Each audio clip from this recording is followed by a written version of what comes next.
the message of the mystics. The mystics ask you to take nothing on mere belief. Rather, they give you a set of experiments to test you in your own awareness and experience. The laboratory is your own mind. The experiment is meditation.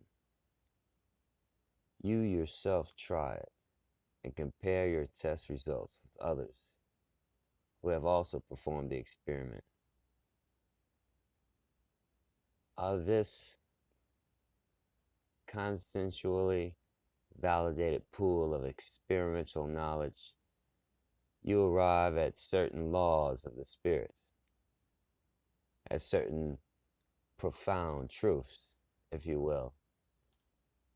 And the first is God is. The stunning message of the mystics is that in the very core of your being, you are God.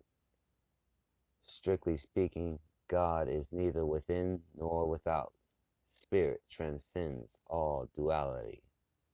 But one discovers this, but consistently looking within until within becomes beyond.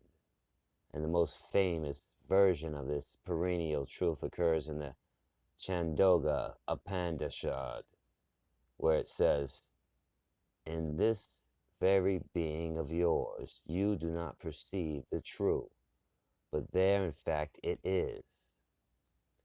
In that which is the subtle essence of your own being, all that exists has itself. An invisible and subtle essence is the spirit of the whole universe. That is the true. That is the self. And thou art that.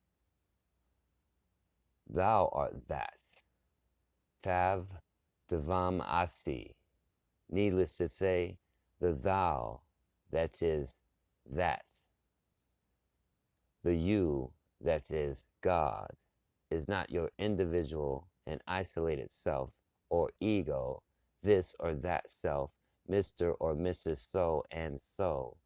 In fact, the individual self or ego is precisely what blocks the realization of the supreme identity in the first place.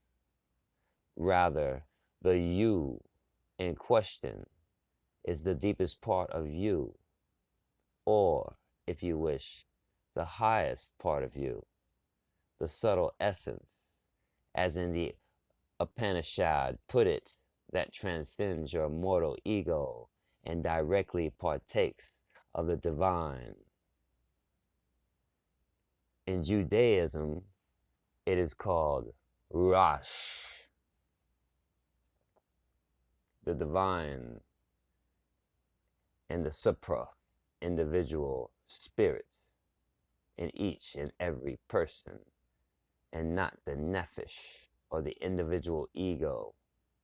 In Christianity, it is the indwelling pneuma, or spirit, that is one essence with God, and not the individual psyche or soul, which at best can worship God. As Kumaraswamy said, the distinction between a person's immortal, eternal spirit and a person's individual mortal soul, meaning ego, is a fundamental tenet of the perennial philosophy. I think this is the only way to understand, for example, Christ. Otherwise, strange remarks that a person cannot be a true Christian unless he hateth his own soul. It is only by hating or throwing out or transcending your mortal soul that you discover your immortal soul, your immortal spirit, one with all.